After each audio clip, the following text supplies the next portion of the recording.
Because if you learn how to write really good melodies, or you learn how to, put good grooves together or whatever, once you've got that, you can, your mix downs and stuff, you can get better yourself. And secondly, you can get somebody to help you with that.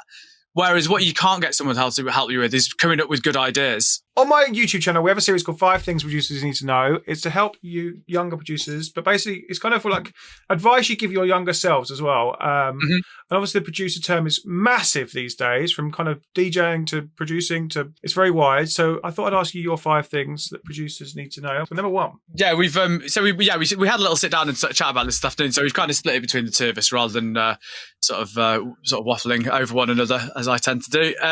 So the first one I put was to learn how to dissect other people's work and then translate that onto your own. So like certainly when I was starting out, I learned how to do this, but I wish I'd learned it earlier. If you take a track by someone who you're really, really into, like regardless of genre, regardless of style, and literally lay it out in your DAW, and bar by bar, or section by section, analyze what comes in or what goes out or what changes, and write it down, either write markers or write it on a piece of paper, and really work out why the tracks that you like work well.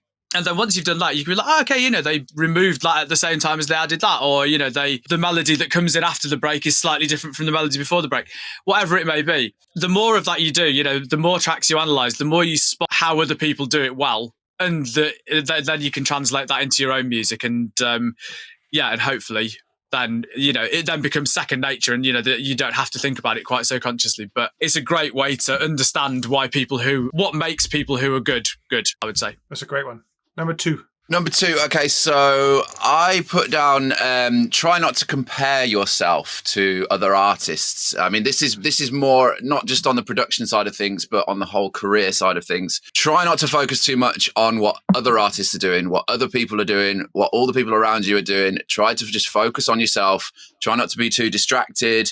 Try not to get too disheartened by seeing other people doing better gigs than you, or seeing other people doing different posts to you. Just try not to get too bogged down in all the other stuff, all the other noise that's around you. Just focus on yourself and do the things that you're doing well, and grow in your own natural space, because it's natural for the way that social networking works now. You're obviously going to be following artists that you look up to. They're obviously going to have a bigger following than you. They're obviously going to be doing gigs that you would love to be doing yourself. But if you're a growing artist, you need to have some kind of realization that that's not just going to come straight away, not going to come overnight. So just try and focus on sort of going your own path, basically, and at your own pace as well. Yeah, because a lot of the social networking stuff can be very, obviously it's a mental health minefield. Even people, the biggest artists, get themselves down due to mental health and music industry and all the stuff that comes with it. So I think it's just really important to kind of not focus too much on the whole social side of things as well. Definitely. And I would obviously say, you have to play the game, and you have to keep posting and do those things. But, for every great moment that an artist has posted, or a big artist has posted, there are just as many moments, where they're alone or in a hotel, or, a bad gig that they don't want to post about. Definitely. They'll however perfect it all looks, they're only posting the good bits, and everyone has shit bits. Yeah. It just makes no difference where you're on the ladder. There'll always be bad bits for sure. Yeah.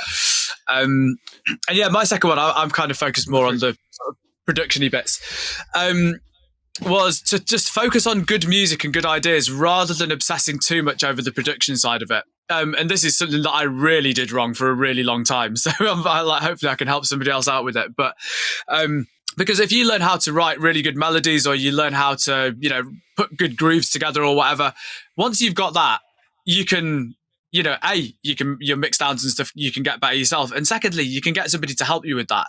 Whereas what you can't get someone else to help you with is coming up with good ideas.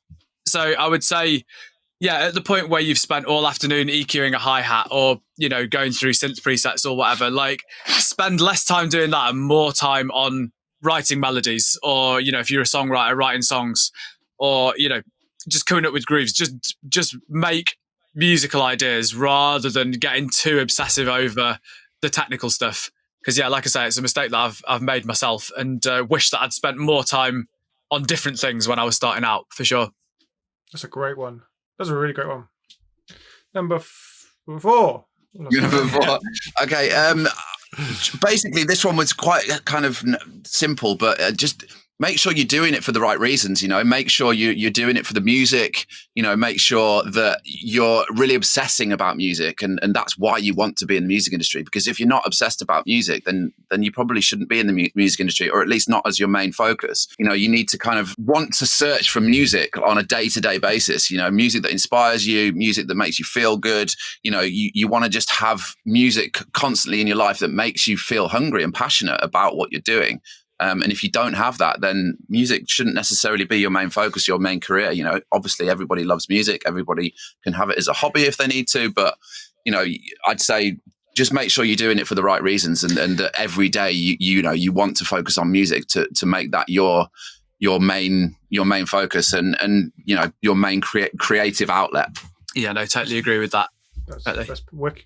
And number 5. Number 5, I deleted it in my notes by mistake, but I've just been frantically Command-Zing to undo it to get it back, and I found it. So my last one it was the one that we kind of touched on earlier, actually, where we were talking about diversity and breadth of style. And what I've written down was try to combine your influences into something cohesive rather than being too diverse too soon. And what I mean by that is that if you're into lots of different music, that's great. That's amazing. That's far better than having some kind of tunnel vision where you only listen to one genre.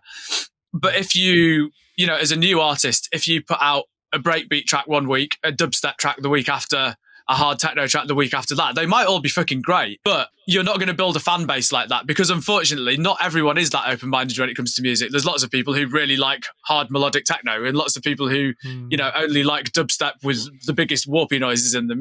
People are quite specific in terms of what they like often. And certainly at the start of your career, finding your sound and your niche is really important. But if you've got lots of influences and lots of things that you're into and are inspired by, find a way of distilling those into a singular sound, rather than trying to make different things that all sound like your influences, I would say. I'm not sure if I described that well, but hopefully you get what I mean. No, I do. I completely agree with that. I agree with that point so much. Yeah, massively. These are great. I love these. These are wicked. People are saying they're prepared. Yeah, we prepared a guest for once. We actually prepared the guest. I mean, we did all the preparation about half an hour before we came on, but it's all good. It's all good. It's all good. Watch this video next for more tips for DJs and producers, and consider subscribing so you get these videos first. I have been Graham Farmer, and thanks for tuning in this week. See you next week. Bye-bye.